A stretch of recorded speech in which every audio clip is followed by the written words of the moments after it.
Bonsoir mesdames et messieurs. La vaccination permet de protéger les populations vulnérables contre les maladies évitables. Programme prioritaire du ministère de la Santé et de l'Hygiène publique, le programme élargi de vaccination a la responsabilité de cette opération sanitaire. Son directeur coordonnateur est sur le plateau de Notre Santé pour la seconde fois. Le professeur Eka Kwadio Daniel vient parler de l'importance de la vaccination dans un contexte où la vaccination contre la pandémie de la Covid-19 fait des vagues. D'ailleurs, la Côte d'Ivoire a reçu des doses de vaccins le 26 février 2021 via l'initiative COVAX. Bonsoir professeur. Bonsoir monsieur. Merci d'avoir accepté notre invitation. Le fait d'être vacciné contre une pathologie garantit-il l'immunité du sujet? Le patient ne peut-il plus la contracter? Non, normalement, oui. Normalement, lorsqu'on est vacciné contre une maladie, on ne devrait pas faire cette maladie. Mais ce qu'il faut savoir aussi, c'est que les vaccins ont ce qu'on appelle un niveau d'efficacité. Voilà. Donc, si vous prenez un vaccin comme la rougeole, il a une efficacité de entre 85 et 90%. Cela veut dire que lorsque vous êtes vacciné, vous avez entre 80 et 90% d'être protégé. Voilà. Donc, parmi les personnes qui vont faire la vaccination, il y a un certain nombre donc, qui vont développer la pathologie. Mais le plus important, c'est le niveau d'efficacité. Plus l'efficacité est importante, moins vous aurez de gens qui vont pouvoir faire la vaccination et développer la maladie. Que ce soit les vaccinations systématiques ou de routine ou les activités de vaccination supplémentaires, l'objectif à retenir demeure la protection du patient contre d'éventuelles maladies susceptibles de le conduire au décès. Parents et enfants se prêtent à l'exercice soit dans le public ou dans le privé. Ahmed Traoré.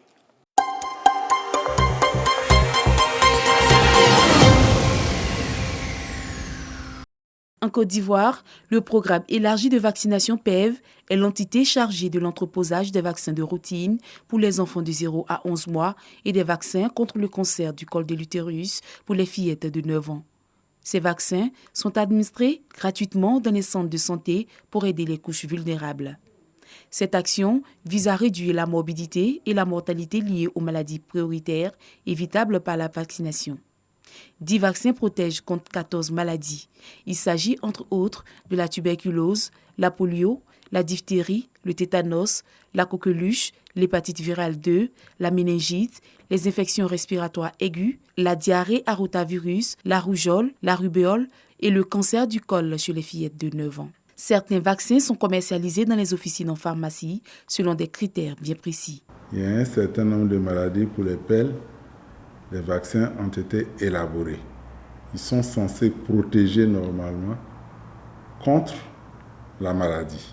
Le programme élargi de vaccination prend en compte pour la plupart gratuit, mais en dehors du programme élargi de vaccination, il y a des vaccins qui sont disponibles aussi dans les officines de pharmacie. Le vaccin le plus sollicité est celui de la rage, un vaccin bien souvent en rupture. Et les vaccins les plus demandés en officine de pharmacie, c'est surtout les vaccins de l'hépatite. Et très souvent aussi, les gens viennent à l'officine pour demander le BCG, qui est un vaccin normalement qui se fait dès la naissance. La vaccination est le meilleur moyen de se protéger et de protéger les populations contre certaines maladies qui peuvent avoir de graves conséquences et même causer la mort. Malheureusement, certaines de ces maladies n'ont pas de traitement médical. Pourquoi est-il important de se faire vacciner? Bien, il est important de se faire vacciner pour éviter la maladie. Et puisque le vaccin qu'on introduit dans le corps a pour objectif de faire en sorte que l'organisme soit sensibilisé, qu'il puisse produire des anticorps et pour lutter contre la maladie. Voici donc ce pourquoi il faut se faire vacciner, parce que dans tous les cas, il y a des mesures de prévention qui existent, mais il n'y a que le vaccin pour les maladies infectieuses qui protège réellement. Alors, à Zopé, des parents se sont opposés à la vaccination de leurs enfants contre la poliomyélite, par exemple. Qu'est-ce qui explique cette réticence-là de ceux-ci face au vaccin? Bien, je pense que d'abord c'est l'ignorance. La première des choses, c'est l'ignorance. Peut-être que les parents ne sont pas suffisamment informés sur le bienfait de la vaccination. La deuxième chose, c'est aussi les réseaux sociaux avec les rumeurs. Malheureusement, si les parents n'ont pas eu la bonne information, ils adhèrent à ce type de messages et refusent la vaccination. Donc, ce que nous faisons, c'est plutôt lors des campagnes de vaccination comme lors des vaccinations de routine, d'apporter la bonne information aux mamans pour dire pourquoi on fait le vaccin, parce que le vaccin permet de protéger l'organisme contre les différentes pathologies, de protéger surtout les enfants, surtout que nous travaillons dans le programme élargi de vaccination. Les enfants de 0 à 11 mois sont des enfants fragiles, voilà, donc susceptibles de faire des pathologies graves qui peuvent aller même jusqu'au décès. Donc il faut leur apporter le vaccin pour qu'ils puissent développer des anticorps et se protéger contre ces pathologies. Une autre raison qui ressort, c'est qu'après la vaccination, les enfants font de la fièvre. Qu'est-ce qui explique ce fait-là? En fait, lorsque vous envoyez un corps étranger dans l'organisme, l'organisme réagit. Cette réaction peut se faire par le biais de fièvre, ça peut être des céphalées. Et donc voilà, les céphalées, c'est des maux de tête. Donc, ces éléments, ils sont connus. Je pense que c'est lors des séances de vaccination, il faut bien expliquer aux mamans qu'il y a la possibilité que l'enfant puisse se faire... Demander si c'était suffisamment expliqué. Normalement, c'est ce qui est demandé aux agents vaccinateurs de bien expliquer aux mamans que lorsque l'enfant est vacciné, il peut présenter un peu de fièvre. En général, ce sont des signes mineurs qui ne sont pas du tout méchants pour l'enfant. Des informations et conseils à propos des vaccins peuvent souvent être déroutants. Il existe pourtant des faits et des informations de base sur les vaccins qui rassurent. Quelle est la conception des populations du vaccin? Quel est leur avis sur les différents vaccins contre la Covid-19? C'est au micro d'Ahmed Traoré. Regardez.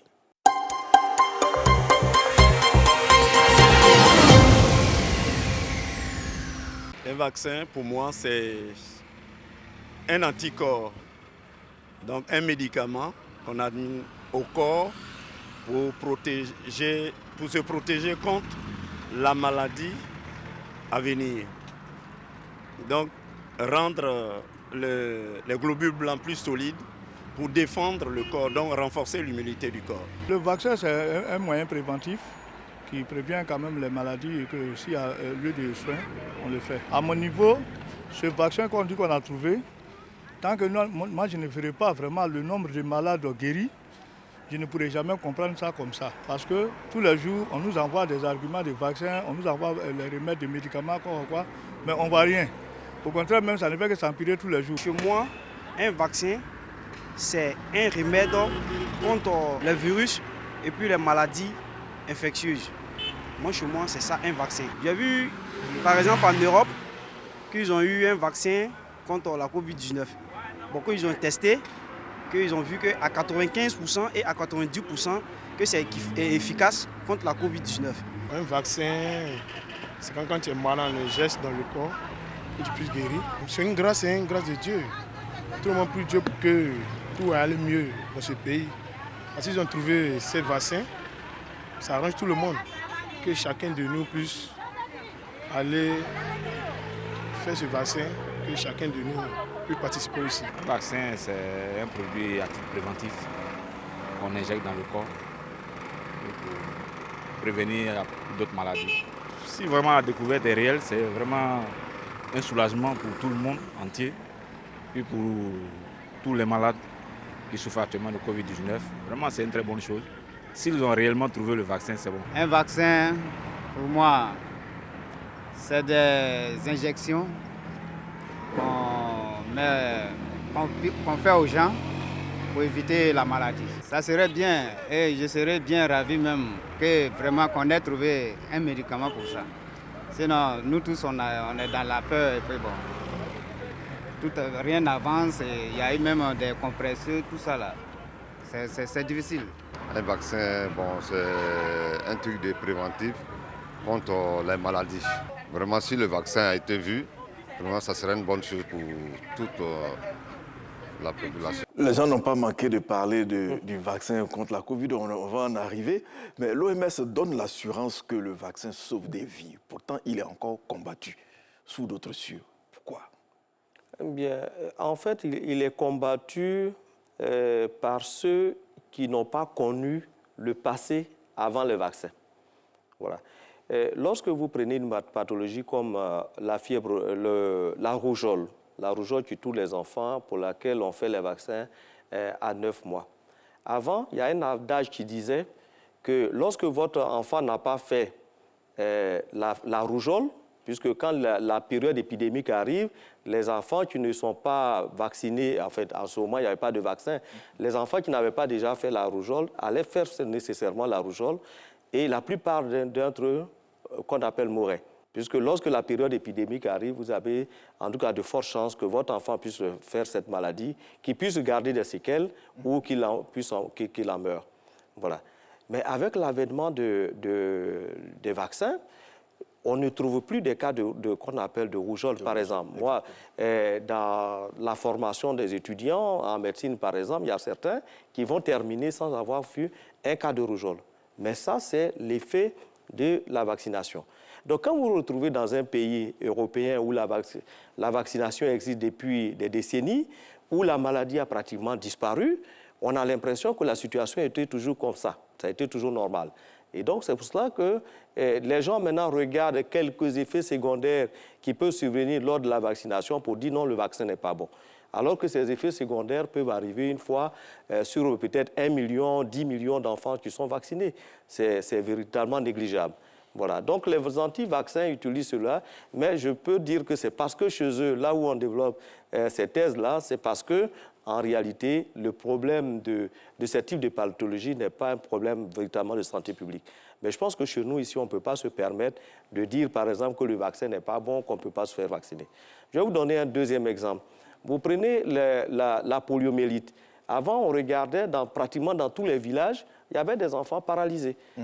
Et dans tous les coins de rue, dans le carrefour, on trouvait des enfants qui venaient mendier. Aujourd'hui, on n'en trouve plus. Les personnes qui sont paralysées, qui peuvent être dans les coins de rue, sur les carrefours, en général, c'est des personnes âgées donc, qui ont eu leur paralysie depuis des années. Voilà. Donc, l'effet de la vaccination est là. C'est qu'on ne trouve plus de cas de poliomyélite chez des enfants. Combien de temps faut-il pour développer un vaccin? Je peux dire qu'il n'y a pas un temps bien déterminé. Voilà, tout dépend du type de vaccin. Bon, mais ce qu'on sait, c'est qu'un vaccin se développe sur un temps assez long, mais tout dépend aussi de la technologie qu'on a, qu'on appelle des disponibles, hein, et des moyens qu'on y met pour y arriver. On n'est plus au temps de Pasteur où on tâtonnait. Aujourd'hui, on a une technologie avérée sur laquelle les gens se basent pour pouvoir faire donc, la recherche sur les vaccins. Et aussi, les États, peut-être que aussi vous avez suivi l'actualité, ont mis beaucoup de moyens à la disposition de l'industrie pharmaceutique, des chercheurs, pour qu'on puisse trouver un vaccin le plus tôt possible. Finalement, quel est l'enjeu pour une famille de se faire vacciner? L'enjeu, d'abord, c'est personnel. Voilà, c'est vous vaccinez pour développer des anticorps qui vous protègent. Mais la deuxième chose, c'est que quand vous êtes vacciné, on va tous être immunisés contre le virus et faire en sorte qu'on ne soit pas véritablement les vecteurs de la maladie. Et du coup, à terme, au sein de la famille, on va donc interrompre la transmission de la pathologie. Et si on le voit au niveau national, si on a 70 à 80% des Ivoiriens, par exemple, qui sont vaccinés contre une pathologie comme le coronavirus, on va réduire de façon drastique la transmission de cette maladie. Il y a des vaccins que des sujets n'ont jamais fait. Pourtant, ils n'ont jamais contracté la maladie contre laquelle ces vaccins sont supposés lutter. On prend le cas de la polio. Oui. L'individu ne l'a jamais fait. C'est ça. Mais il ne contracte pas justement la maladie contre laquelle ce vaccin est supposé lutter. Oui. Quelle explication scientifique? Non, c'est parce que le virus circule. Le cas de la polio, c'est le bon exemple. C'est-à-dire que pendant des années, je pourrais même des décennies, ça fait peut-être 30 ans qu'on vaccine comme la polio, on a vacciné dans l'optique de faire disparaître le virus polio sauvage qui est responsable des paralysies. Donc, les gouttes qu'on met dans la bouche des enfants L'objectif, c'est de protéger les enfants, mais qu'à terme, on puisse éliminer le polio sauvage. Et ce virus-là n'existant plus dans l'environnement, vous ne risquez même plus de rentrer en contact avec cela. Et c'est pour ça que depuis le 25 août 2020, on a déclaré l'Afrique libre de polio. On a dit que l'Afrique a éradiqué la poliomyélite due au virus sauvage. C'est-à-dire que le virus n'existait plus. On a surveillé dans l'environnement partout. On ne retrouve même plus ce virus, donc vous n'avez plus la possibilité de rencontrer. Maintenant, il peut y avoir d'autres pathologies, comme la rougeole. Un enfant peut ne pas avoir fait le vaccin contre la rougeole et ne pas faire la maladie parce qu'il n'a pas encore rencontré le virus. Mais c'est un enfant à risque. C'est-à-dire qu'à tout moment, s'il rencontre ce virus-là, il va développer la maladie. Alors, combien coûtent les vaccins au niveau du PEV? Les vaccins coûtent très cher, dans l'ordre de 25 milliards par année, que l'État et les partenaires payent pour mettre à la disposition des enfants, des femmes enceintes et des jeunes filles de 9 ans. Voilà. Donc, certains vaccins sont en cofinancement, c'est-à-dire que l'État paye une partie et les partenaires payent une partie qu'on appelle du vaccin. Et il y a des vaccins aussi qui sont payés uniquement par l'État de Côte d'Ivoire. J'allais dire gratuit pour une catégorie de personnes, mais pas gratuit pour tous. Oui, mais c'est un choix. C'est un choix que l'État a fait de protéger les plus jeunes, les plus vulnérables. Les plus vulnérables, c'est les enfants de 0 à 11 mois. Et puis les plus vulnérables, c'est les femmes enceintes aussi. Voilà, donc c'est un choix qui a été fait de vacciner ceux-là gratuitement. Des programmes de vaccination de masse initiés à travers le monde entier pour lutter contre la Covid-19. La Côte d'Ivoire a reçu des doses de vaccins le 26 février 2021 via l'initiative COVAX. Le lancement de la campagne a démarré le 1er mars 2021.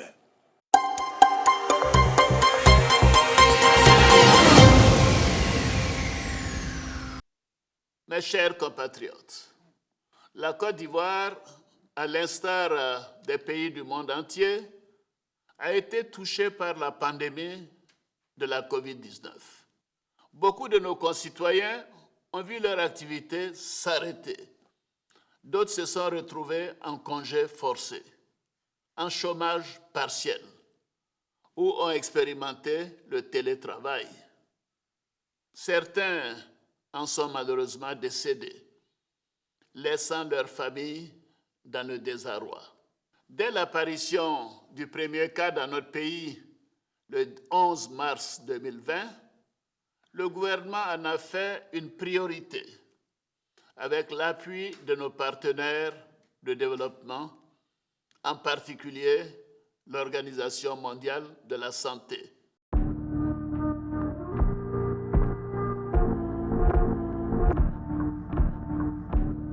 La Côte d'Ivoire a reçu 500 000 doses de vaccins AstraZeneca pour lutter contre la Covid-19. Le programme permet à tous les pays de bénéficier de l'égal accès aux vaccins afin de mieux protéger les populations. Le lancement de la campagne de vaccination contre la Covid-19 a eu lieu ce lundi 1er mars au Palais des Sports de Treichville. Cette première phase vise le personnel de santé et les forces de défense et de sécurité et les enseignants. La séquence devrait durer une dizaine de jours. 90 sites sont dédiés à la campagne sur toute l'étendue du territoire national. La capitale économique Abidjan compte 9 cas sur 10 et c'est là que seront concentrés les efforts. La phase 2 est dédiée aux personnes de plus de 50 ans, les porteurs de maladies chroniques et les voyageurs internationaux, soit 17% de la population. En Côte d'Ivoire, on attend encore 1,5 million de doses de vaccins. Elle promet d'en acheter avec ses ressources propres. L'objectif est de vacciner plus de 5 millions de personnes, soit 20% de la population. Il est aujourd'hui question de la vaccination contre la Covid-19. Pourquoi c'est une urgence pour tous les pays, notamment le nôtre? Bien, quand on suit l'actualité, on voit bien qu'on est dans une phase de croissance de la pandémie. Regardez, en Europe, il y a une première phase. On parle même de première vague. Ensuite, il y a une deuxième vague. Et si on regardait des courbes épidémiques, on voit que le nombre de cas augmente, le nombre de décès augmente. Il y a quelque chose à faire. C'est-à-dire qu'on a les mesures classiques, les mesures barrières, la distanciation sociale et autres. mais on se rend toujours compte que les contaminations continuent et que les gens continuent à mourir. Pour une telle pathologie infectieuse, l'un des moyens les plus efficaces pour protéger les individus, c'est la vaccination. Aujourd'hui, il y a nécessité de vacciner autant en Europe qu'en Afrique, parce qu'on ne sait pas aussi même l'évolution de cette pathologie. Et comment est-ce qu'elle va se développer en Afrique? C'est vrai qu'on a déjà fait un cycle de 1 an, mais rien ne nous dit que demain, la maladie ne va pas être beaucoup plus grave, s'accentuer. Et donc, il y a nécessité de vacciner. Les vaccins ont été trouvés. Que valent-ils avec l'annonce d'un variant de la Covid? Régulièrement, on remonte les prélèvements qui sont faits chez les patients pour voir si le milieu n'a pas changé, qu'il n'a pas muté. S'il a muté, bon, les laboratoires travaillent à trouver des médicaments, à modifier les vaccins pour qu'ils s'adaptent à ce type de variant. 1 million de morts dans le monde, moins de 200 morts en Côte d'Ivoire à la date où nous enregistrons cette émission, et dans certains pays africains où l'apocalypse a été prédit. Et quel est notre secret? Devons-nous avoir le même traitement que celui des pays du Nord? Il faut qu'on traite cette situation de façon sérieuse. Et je pense que les autorités sanitaires et le gouvernement ont pris le problème au sérieux.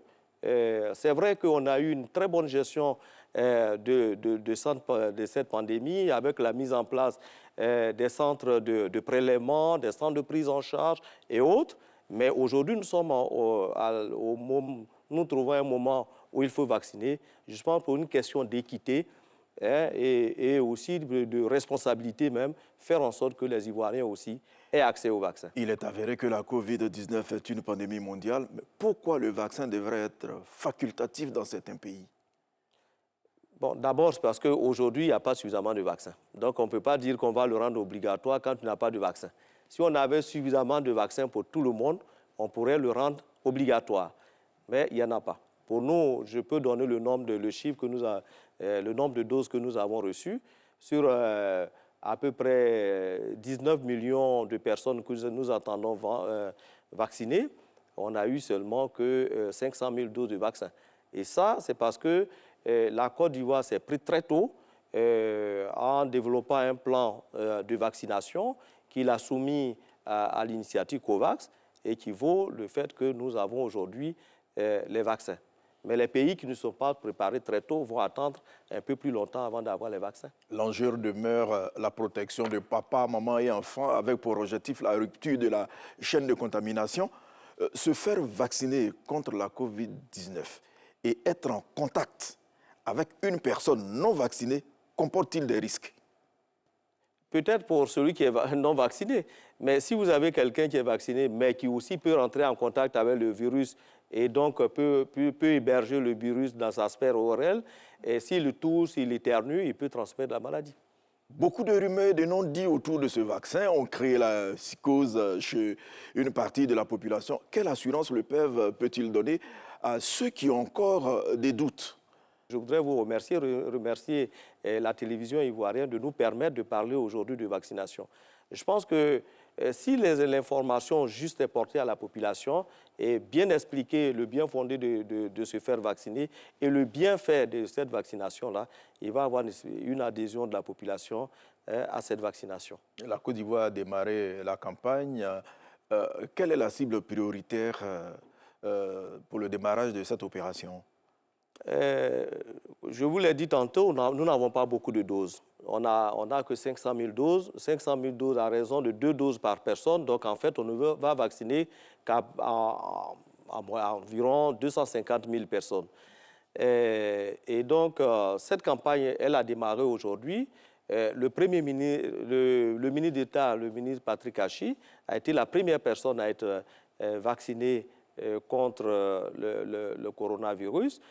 Pour donner l'exemple, bon, il y a d'autres ministres qui ont suivi, ainsi que d'autres autorités, notamment de l'armée, de la police, qui se sont fait vacciner. Donc en réalité, c'est pas d'explication scientifique, mais c'est une question de choix en raison du nombre insuffisant du vaccin.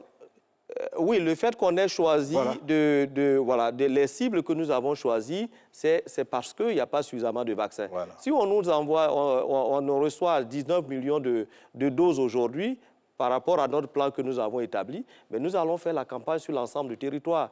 Mais pour le moment, on est obligé de faire des priorités. Et la priorité, c'est ceux qui sont en première ligne dans le cadre de la lutte contre le coronavirus, notamment les médecins, le personnel de santé. Et on sait qu'ils ont payé un lourd tribut lors de cette pandémie, puisqu'en Côte d'Ivoire, il y a eu plus de 500 cas de personnel de santé qui ont fait la COVID-19. Voici les 6 prioritaires. Personnel de santé, forces de défense et de sécurité et les enseignants. Et les femmes enceintes? Les femmes enceintes, pour le moment, elles ne sont pas vaccinées. Alors, elles ne peuvent pas contracter la COVID-19? Mais elles peuvent contracter, bien sûr, elles peuvent contracter la COVID-19. Non, on mesure le risque qu'on appelle pour elles. Et le fait qu'on n'a pas suffisamment de recul, d'études qui ont été faites chez la femme enceinte, on ne peut pas encourager la femme enceinte parce qu'on ne peut pas prendre le risque, surtout pour l'enfant. Elle peut se protéger, c'est pratiquement sûr qu'il n'y aurait pas énormément de problèmes. Mais on ne sait pas le risque qu'on peut faire courir à l'enfant qu'elle porte. Ces vaccins deviennent-ils et je voudrais dire aussi que la femme allaitante aussi.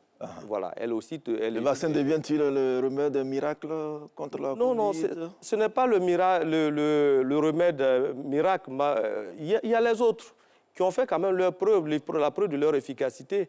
Si on utilise les masques, les mesures barrières, continuer. Et voilà, si on continue de se laver les mains et que ça rentre dans les habitudes des Ivoiriens, mais d'abord nous allons lutter contre le coronavirus, mais on va lutter contre d'autres pathologies infectieuses, contre les diarrhées par exemple. Absolument. Voilà, donc en fait, toutes ces mesures sont complémentaires. Le vaccin vient renforcer les mesures qui sont déjà qu'on appelle prises par le gouvernement de Côte d'Ivoire. Pour terminer, professeur, comment allez-vous déployer vos équipes sur le terrain pour atteindre les objectifs à vous assigner? De façon générale ou bien pour la COVID? Bon, voilà, pour la COVID. Là, les autres vaccins, on sait plus ou moins comment on fait pour la COVID. Bien, pour le moment, il y a un site de vaccination qui se trouve à Trècheville, au Palais des Sports. Donc, il y a un grand centre qui avait été ouvert pour la prise en charge des malades de COVID. Heureusement, pour la Côte d'Ivoire, il n'y a pas eu véritablement d'explosion. Donc, ce centre-là a été ouvert comme centre de vaccination contre la COVID-19 au Palais des Sports. Et très rapidement, nous allons évoluer de proche en proche dans les CHU, dans les hôpitaux, ça pourra être dans les écoles, et aussi ouvrir des centres dans le milieu de l'armée et de la police, puisqu'ils constituent des cibles prioritaires aussi. Je recevais le professeur Ikra Kwadio Daniel, directeur coordonnateur du programme élargi de vaccination. Il est venu parler de l'importance du vaccin en général et de celui à administrer aux populations dans le cadre de la lutte contre le coronavirus. Merci d'être passé nous voir. Cette émission est terminée. À bientôt pour un autre numéro de Notre Santé et c'est sur RTI1. Bonne suite de programme. Bonsoir.